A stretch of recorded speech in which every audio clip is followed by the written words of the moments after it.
stage struck. When she entered, she held them in her hand as she did, as her eyes darted and her curls bounced back lit with dancing halos.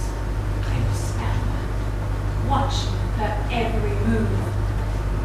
When she spoke, she held them in her hand, she did, as her voice reached out and her words drew them in with an intimate, intense rapport.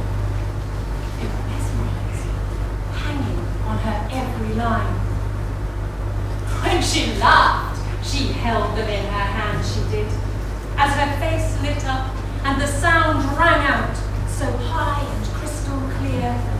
They were entranced, willing her every happiness. When she went, oh, she held them in her hand, she did, as the glistening tears tumbled and her eyes grew luminous with reflecting light. They were hers, awaiting her every command. When she told of his infidelity, she did not hold them in her hand, did she? As his balls hit the stage and rolled towards the edge, the audience turned as one to where the spotlight now shone. And he knew, in that instant, he was done. A poem called Patsy, with apologies for anybody in the audience who's called Patsy. This poem does not stand before you. It lounges in rumpled lassitude, replete, spent, at least for the moment, following frenetic tumblings with filter readers. True, their involvement is but a brief skirmish, redolent of adolescent adventures into the unknown. Swift, but intensely sweet, in that same corner of longing and reluctance. All or nothing, decided on a look or a word. Futures made or not made, on a whim or a dare. What were we looking for? What are they looking for? Oh, this is it. This is the one.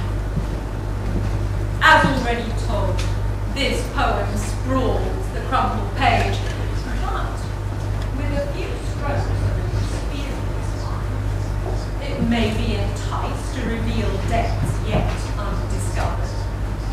If the finger that follows the lines knows where to linger, knows what to search, knows where to stay. My phone comes called